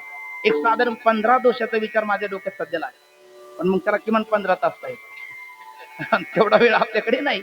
तर 15 मिनिटं नाही, अगदी 15 ते 7 मिनिटांमध्ये या 15 दोषाचा विचार करण्याचा प्रयत्न करू. थोडस एकाग्र व्हा. विठाला विठाला विठ्ठला विठ्ठला विठ्ठला विठ्ठला. पहिले 15 नावं भरतात का मोजा. मोजा. लय, विक्षेप, कषाय, रसास्वाद, भ्रम, प्रमाद, कर्णपाठव, विप्रलिप्सा, प्रज्ञामांद्य, कुतर्क, दुराग्रह, विषयासक्ती, नंतर मौल, विक्षेप, आवरण. झाले का साधारण 15? बरोबर 15. कारण मी गणित लावून आलो होतो, तसं म्हटलं फक्त चुकायला नको, तुम्हाला विचारून घ्यावं आहे ना. किती दोष झाले? 15 दोष झाले. त्यातला पहिला दोष आहे लय. म्हणजे कधी कधी बरीच लोक कीर्तनात बसतात, दिवसाचे नाही पण रात्री, आणि ते मध्येच झटका देतात मानेला. ये जवळ ये लागू नको, कोणाला झोप येतात. हा लय नावाचा दोष आहे. हो, वृत्ती ठप्प होऊन जाते ना. लय नावाचं. लय, विक्षेप, चित्ताची चंचलता. कीर्तनात तो बसलेला तनाने असतो, मनाने बाहेरच फिरत असतो. तो विक्षेप नावाचा दोष आहे. चंचल मी म्हणत कृष्ण प्रमाती बलवत. लय, विक्षेप, कषाय. कषाय म्हणजे चित्त व्यग्र होणं. कशातच ते काय चाललं हे त्यालाही कळत नाही, आणि आपण काय करतो त्याचं त्याला म्हणजे काय कळत नाही हेही कळत नाही, आणि त्याला काय सांगावं कीर्तन करायला कळत नाही. तो कषाय. लय, विक्षेप, कषाय. रसास्वाद. एखादा चुटकुला, एखादा दृष्टांत तो आवडतो, त्याच्याच भोवती तो त्याच्याच भोवती पुढचं कीर्तन निघून जात. त्याला रसास्वाद म्हणतात. लय, विक्षेप, कषाय, रसास्वाद. पुढं काय? भ्रम, प्रमाद, कर्ण, पाठवून पोलिसा. भ्रम म्हणजे रज्जूवर सर्पाचा भ्रम होतो, तो भ्रम आहे. रज्जूवरी भासाला सर्प, थोर केला वाद्याचा गजरा अथवा मंत्राचा उच्चार, सर्प अनुभवाचा ढळणा. भ्रम नावाचा दोष. भ्रम. प्रमाद. प्रमाद म्हणजे कळतं पण ओळख नाही, जाणीवपूर्वक चुका करणं, त्याला प्रमाद म्हणतात. प्रकर्षीनं माध्य किती प्रमाद, प्रकर्ष करून तो आपल्याला मदोन्मत्त करतो, त्याला प्रमाद म्हणतात. आणि मग त्या प्रमादामध्ये मनुष्याला कळतं पण ओळख नाही, तो बरेच अपराध करतो, वेळ निघून घेतील, मग त्याला म्हणतात ना, चिडिया चुक गई खेत स्त्रीच्या पश्चाताना, म्हणजे पश्चाताप पदरी पडतो प्रमादामुळे. भ्रम, प्रमाद, कर्ण पाठव. आता कर्ण पाठव करता आमचे साधुगुरु साधक उदय संजीवनी डॉक्टर नारायण महाराज जाधवबाबा एक गोष्ट सांगत असतात, अगदी थोडक्यात सांगतो. ते काय आहे, एक मेंढपाळ असतो, एक मोठ हाकणारा असतो. आपल्या पूर्वी नाही का मोठीने पाणी भरायची पिकाला, आणि मग तो मेंढपाळ ते मेंढे घेऊन जातो. पुढे तो जेवतो, जरा अधिक जेवतो, त्याला झोप लागते, गार हवा येते, त्याला झोप लागते. मेंढ्या दूर कुठेतरी निघून जातात, आणि मग तो खळबळून उठतो, एकही मेंढी दिसत नाही. त्या मोठ हाकणारला विचारतो, का हो आमच्या मेंढ्या पाहिल्या का? तो प्रकार असतो रवी महाराज, हा 8ने बैरा असतो, मोठ हाकणारा 12ने बैरा असतो, आणि यांची तक्रार ज्याच्याकडे जातो तो 15 रुपये बैरा असतो. बैरा ते काय बैरा झालो या जगी. मग पुढे जातो, त्या मोठ हाकणारा बैलाला हाईक करतो. आता तो वर तो त्यातला हातातला तो दामचं बघतो, त्याला वाटलं मेंढ्या त्या दिशेने गेला म्हणतो, तो तिकडे जातो, योगायोगाने मेंढ्या भेटतात. मग त्याला वाटलं आपण कृतज्ञ नसावं, कृतज्ञ असावं, याला काहीतरी द्यावं, पण काय द्यावे अशी व्हावे उतराई. मग त्याच्याकडे एक मोडकी मेंढी होती, तो म्हटलं ही आपल्या कामाची नाही, याला देऊन टाकू. तो दिला, आता घेऊन गेला, म्हटलं एवढी मेंढी तुम्ही घ्या, पण हे 8ने बहिर, ते 12ने बहिर. ते म्हणायला लागलं, बाबा आईची शपथ, मी सकाळपासून दुसरीकडे कुठेच गेलो नाही, तुझी मेंढी मी मोडली नाही. तो म्हणायचा तुझी मेंढी मी मोडली नाही, हा म्हणायचा तुला ही मेंढी मी दिल्याशिवाय राहणार नाही. आता ते दोघांचं एकमेकाला कळे ना, ते गावातल्या पाटलाकडे गेले.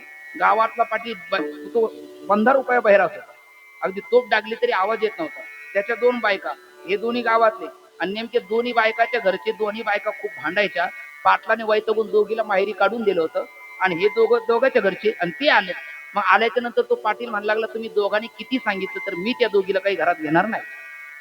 हे काय झालं माहितीये का? कर्णा पाठव नावाचा दोष आहे. भ्रम, प्रमाद, कर्ण पाठव. विप्रलिप्सा म्हणजे ठकवणारा. त्या छोटी छोटी लेकरं खेळत होते. गणपती बाप्पा भला मोठा, त्याचं पोट वाढलेलं, आणि गणपती बाप्पाची बेम ते नाभी खाली असते. एकाने घातलं बोट, तिथे जुनाट जुगातीचे नाणे विंचू महाराज, ते आबाबाबा विंचू चावला. ते विंचू आणि त्याला प्रसाद दिला. त्याला वाटलं लई दिवसात भक्त आला, थोडासा प्रसाद द्यावा, नाही ना. मग तिने प्रसाद दिला, त्याला वेदना झाल्या, पण त्याला वाटलं आपल्याला जर आग झाली सांगितली की सगळे हसतील आपल्याला. तो म्हटलं हा काय गार वारा येतो, काय गार वारा येतो.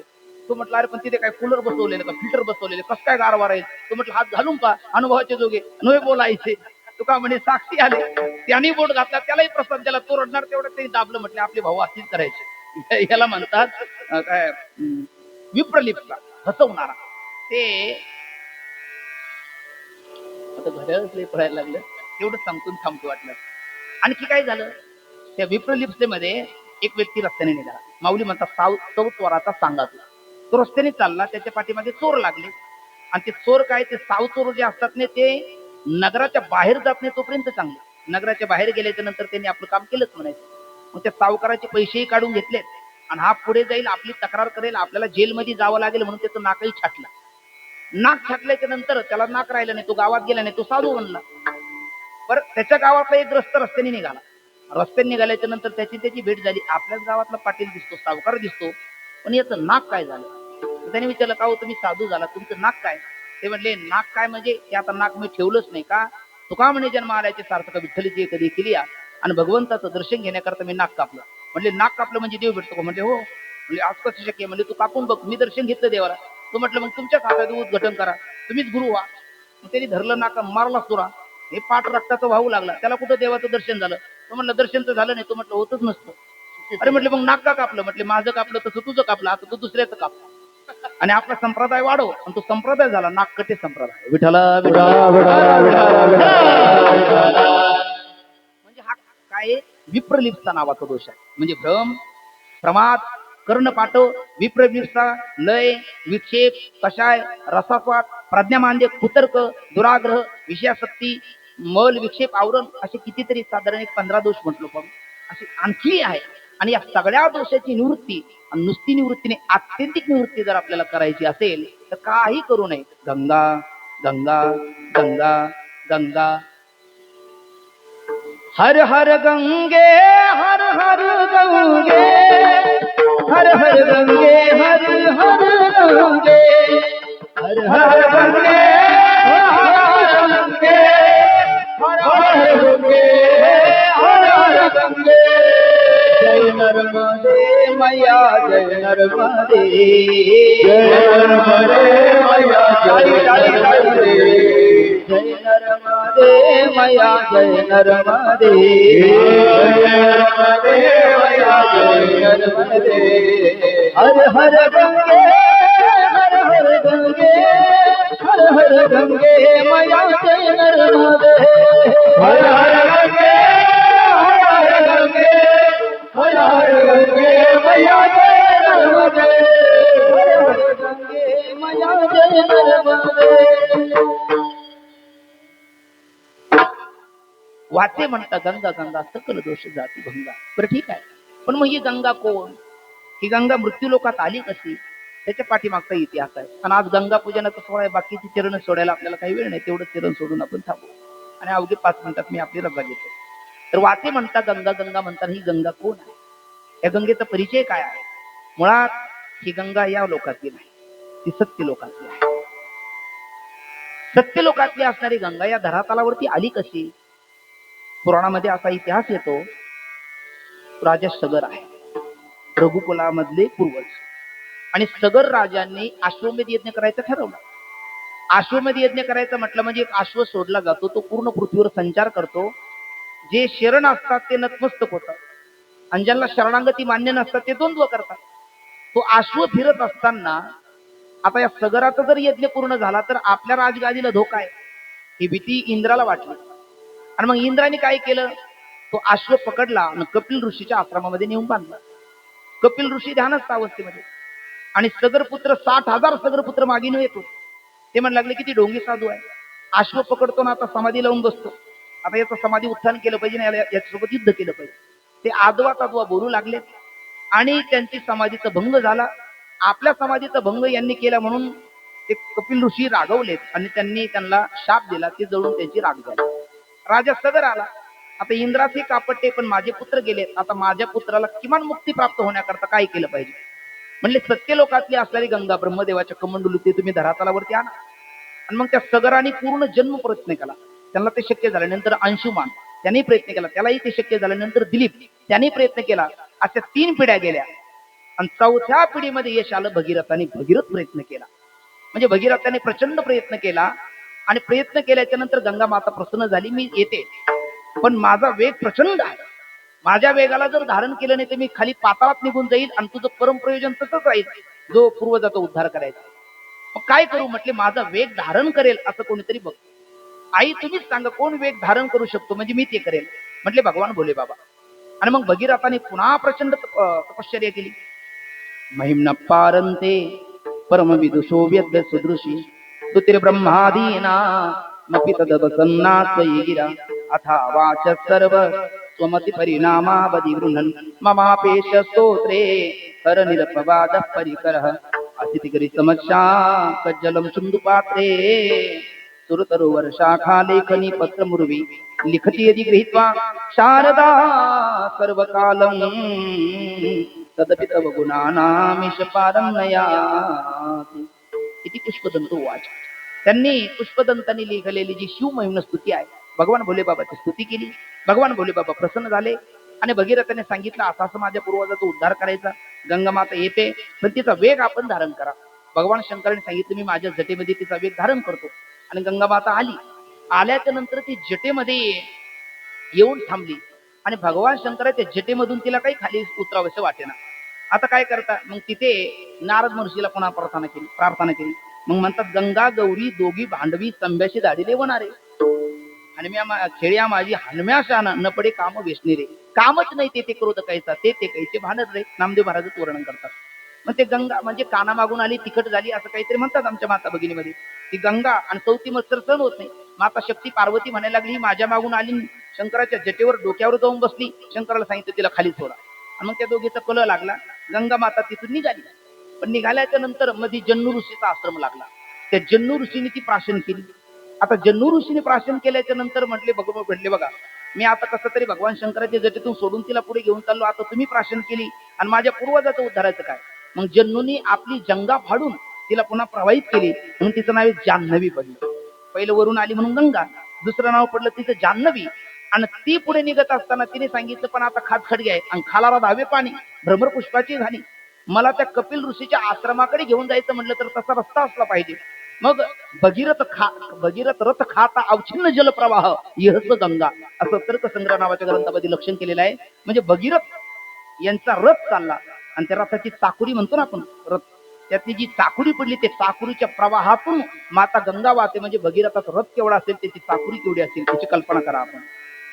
आणि मग त्या रथाच्या चाकुरीतून कारण हे त्रेतायुगाच्या अगोदरची गोष्ट आहे.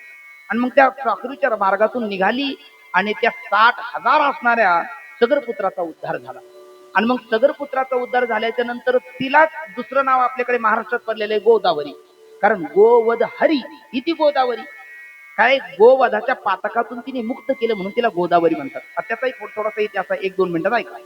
इतिहास असा आहे की आपण ब्रह्मगिरीला जातो बघा श्रावण मासामध्ये ब्रह्मगिरीची प्रदक्षिणा करण्याकरता. मग त्या ब्रह्मगिरीवर ज्या वेळेला दुष्काळ पडला महर्षी गौतमाचं दिव्य सामर्थ्य असं होतं की सकाळी साळी टाकायच्या दुपारी त्या काढायच्या ऋषी मुलीला जगवायचं. म्हणजे काय सामर्थ्य असेल त्या म्हणजे आपलं काय गौतम ऋषी म्हणजे ते ब्रह्मदेवाचे जावई आहे. माता अहिल्याचे पती आहे आणि शतानंदचे पिता आहे. आणि त्यांचं एक नाव आहे अक्षपाद. म्हणजे कृष्णद्वैपायन बादरायण व्यासदेव यांना त्यांना बघायचंय. पण हे जरा व्यासदेव हे श्रौत आस्तिक आहे शास्त्रामध्ये म्हणतात आणि तार्किक आस्तिक आहे. आणि त्यामुळे तुमचं मुख मला पाहायचं नाही असं व्यास बोलतात. हे म्हटले तुम्हाला जरी माझं मुख पाहायचं नाही पण मला तुमच्या दर्शनाची तीव्र इच्छा आहे. आणि मग त्यांच्या समोर तर नजर भिडवता येत नाही आणि पाहण्याची तीव्र इच्छा आहे. त्या गौतम ऋषीचा अधिकार एवढा का त्यांच्या पायाच्या दोन्ही पायाच्या 2 अंगठ्याला 2 डोळे फुटले आणि त्या डोळ्यातून त्यांनी व्यासाचं मुखावलोकन केलं. म्हणजे त्यांना अक्षपाद हे नाव पडलं. असे महर्षी गौतम त्यांच्या त्या साळीमध्ये म्हणजे त्यांनी त्या ऋषीमुनीला जगण्याकरता घातलेल्या साळी त्या ते गोमाता आली आणि त्या गोमातेने जर हे साळी खाल्ल्या तर ऋषीमुनीला काय जीव घालायचं म्हणून त्यांनी दर्भाची काडी घेतली आणि तिला फेकली. त्या दर्भाच्या काडीचं निमित्त लागलं आणि ती गोमाता गेली. आता गोवधाचं पातक घडलं. मग गोवधाच्या पातकातून आता मुक्त व्हायचं. मग काय करायचं. मग त्यावेळेला त्यांनी पुन्हा भगवान शंकराचा धावा केला. आपण ब्रह्मगिरीवर जा आम्ही गेलेलो 1-2 वेळा. आणि मग भगवान शंकराला सांगितलं आता गोवधाच्या पातकातून मला मुक्त करायचं असेल तर ही गोमाता उठली पाहिजे. आणि गोमाता उठण्याकरता ते सामर्थ्य कशामध्ये आहे तर गंगा मातेमध्ये आहे. म्हणून तुमच्या जटेतली गंगा आता बाहेर काढा. आणि जटीत भगवान शंकराने तिथेही जटा पडल्या, त्या जटेची आपल्याला खूण आहे, तिथं गंगेचं उगमद्वार आहे. आणि मग तिथून पुन्हा ती गंगा माता प्रवेश झाली आणि गौतमाने तिला तिथे प्रगट केलं. त्या गोवधाच्या पातकातून तिने मुक्त केलं म्हणून गोवध हरी इति गोदावरी असं तिचं एक नाव पडलं. आणि दुसरं जन्नू ऋषीच्या जंगीतून निघाली म्हणून जान्हवी नाव पडलं. वरून आली म्हणून तिचं नाव मूळचं गंगा आहे. आणि आणखी तिचे एक नाव गौतमी सुद्धा आहे, कारण गौतमाने तिला या धरातलावरती प्रगट केलं म्हणून. विठ्ठल विठ्ठल अशी असणारी जी गंगा माता आहे, त्या गंगा मातेत फक्त आपण नामस्मरण केलं, वाते म्हणता गंगा गंगा, फल काय होतं, सकल दोष जाती भंगा. आणि मग ज्या गंगा मातेचा उगम जिथे झालेला आहे असा दृष्टी पडता ब्रह्मगिरी, ती ब्रह्मगिरी नावाचा पर्वत आपण जर दृष्टीने पाहिला तर जिथून गंगा मातेचा उगम झाला, मग त्याची नाही यमपुरी, मग त्याला यमयातना भोगावा लागत नाही. याचा अर्थ यद गत्वान निवर्तन्ते तद धाम परमम मम, त्याला मुक्ती प्राप्त होते. ज्ञानदेव ध्यानी रामकृष्ण मनी तेनी वैकुंठ भुवनी घर केले, अशी स्थिती त्याला प्राप्त होते. आणि मग असा असणारा ती गंगा माता. बरं आता काय झालं, गोवधाच्या पातकातून मुक्त व्हायचं होतं ना, आता तिथे त्र्यंबकेश्वरला गेला तर तीर्थ कोणते, कुशावर्ता करता स्थान, त्याचे वैकुंठी राहण. कारण त्या कुशा नावाचं एक दर्भ आहे, गवत आहे, त्या गवताची काडी मारली आणि तिथे ती गंगा प्रगट झाली म्हणून तिचं एक नाव कुशावर्ता पडलं. आणि त्या कुशावर्ता करता स्नान, ते ब्रह्महत्येचं पातक निवृत्त झालं, गोवधाचं पातक निवृत्त झालं आणि त्याचे वैकुंठी राहण हेही फळ प्राप्त होतं. आणि मग अशा असणाऱ्या ब्रह्मगिरीला प्रदक्षिणा जर केली तर काय लाभ होतो. नाम म्हणे प्रदक्षिणा, नाम म्हणे प्रदक्षिणा, ओ नाम म्हणे प्रदक्षिणा, नाम म्हणे प्रदक्षिणा, त्याच्या पुण्या नाही गणना, त्याच्या पुण्या नाही गणना, दृष्टी पडता ब्रह्मगिरी, दृष्टी पडता ब्रह्मगिरी, जलते पतला कौन है, कौन भूमि से है भारी, कौन आगन से तेज है, कौन काज से है कादी, जलते पतला ज्ञान है, पाप भूमि से है भारी, कौन आगन से तेज है, कौन काज से है काली, जलते पतला ज्ञान है, पाप भूमि से है भारी, क्रोध से तेज है, कलंक काज से है काली, है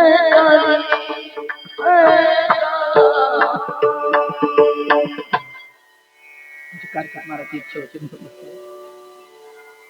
दृष्टी पडता ब्रह्मगिरी त्याशी नाही यमपुरी, यथाशक्ती यथामती यथावकाश, शक्ती कालमती अनतिक्रम्य, वाचे म्हणता गंगा गंगा, सकल दोष घाती भंगा, दृष्टी पडता ब्रह्मगिरी त्याशी नाही यमपुरी, कुशावर्ता करता स्नान त्याचे वैकुंठी राहण, नामा म्हणे प्रदक्षिणा त्याच्या पुण्य नाही करणं. एकंदरीत गंगा पूजनाचा अगदी उद्यापन म्हणा, माऊंद म्हणा, असं त्रिवेणी संगमावरती गुरुदेव, शिंदे परिवार, सरांचा परिवार सर्वांनी एकत्र येऊन एक दिवशी हा सोहळा केला.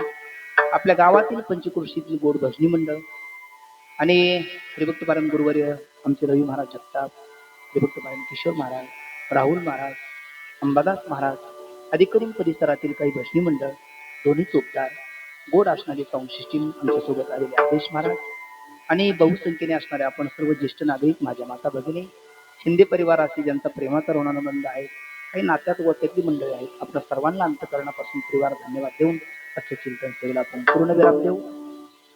फरक एवढाच आहे, म्हणजे अगदी सार रूपाने पाहिलं ते 2-3 वाक्य आपल्याला पाहता येतील. म्हणजे तीर्थ नामधारक आजच्या अभंगाचा अधिकारी आहे आणि तीर्थ नामाचा महिमा प्रतिपादन करणं आजच्या अभंगाचा विषय आहे. आणि प्रयोजन अनवतिष्य नमंदोपी प्रवर्तते, तर पहिल्या चरणाचा उत्तरार्ध आणि दुसऱ्या चरणाचा उत्तरार्ध, म्हणजे 4ही चरणाचा उत्तरार्ध हे प्रयोजन म्हणजे फल आहे. त्याच्यामध्ये दोन अंश असतात. एक अनिष्टाची निवृत्ती, त्यालाच म्हणतात कंसात आत्यंतिक दुःखाची निवृत्ती. दुसरा अंश असतो इष्टाची प्राप्ती, म्हणजे परमानंदाची प्राप्ती. तर त्यात पहिला अंश काय आहे? वाचे म्हणता गंगा गंगा, तर पहिलं पल आहे सकल दोष जाती भंगा, ही अनिष्टाचीच निवृत्ती आहे. नंतर दृष्टी पडता ब्रह्मगिरी त्याची नाही यमपुरी, म्हणजे ही अनिष्टाची निवृत्ती आहे. आणि कुशावरचा करता स्नान त्याचे वैकुंठी राहणं, ही इष्टाची प्राप्ती आहे. आणि नामा म्हणे प्रदक्षिणा त्याच्या पुण्या नाही गणना, ही इष्टाची प्राप्ती आहे. म्हणजे वैकुंठी राहणं आणि पुण्याची गणना ही इष्टाची प्राप्ती आहे. आणि दोषाची निवृत्ती आणि यमपुरीला न जाणं ही अनिष्टाची निवृत्ती आहे. आणि ही चारही फलं आपल्याला कधी प्राप्त होतात?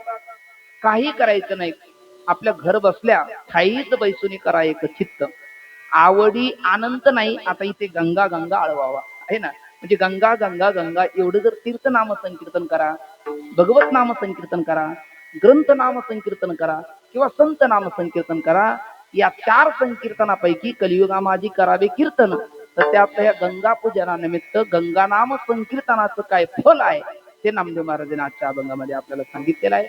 यथाशक्ती हे नैमित्तिक कीर्तन आहे. आणि इतर कीर्तन म्हटले की बरेच विषय आपल्याला कीर्तनकाराला हाताळता येतात, पण ज्याची गावी केला वा असं त्याची नसावी उदास. ज्या निमित्ताने आपली सेवा आहे त्या निमित्ताला न्याय भेटावा. गंगा पूजन असल्यामुळे गंगा नामाची फलश्रुती प्रतिपादन करणारा नामदेव महाराजांचा अभंग घेऊन, एक जगप्रसिद्ध अभंग घेऊन आपण सर्वांनी एकत्र येऊन काहीच चिंतन करण्याचा प्रयत्न केला. पुनश्च एकदा शिंदे परिवाराला आपण अंतःकरणापासून धन्यवाद देऊ, कारण त्यांनी तर पुण्य कमवलंच, पण त्यांच्या निमित्ताने आपल्यालाही पुण्याची संधी त्यांनी उपलब्ध करून दिली. पुनश्च एकदा त्यांना अंतःकरणापासून धन्यवाद देऊन आजच्या चिंतन सेवेला पूर्ण विराम. एकदा सगळ्यांनी वर हात केला तर बरं होईल. आपण माऊलीचं आणि तुकोबरायचं नामस्मरण करून चिंतन सेवेला पूर्ण विराम देऊ. ज्ञानेश्वर विठोबा टाळी टाळी टाळी.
नाही विचारिला अधिकार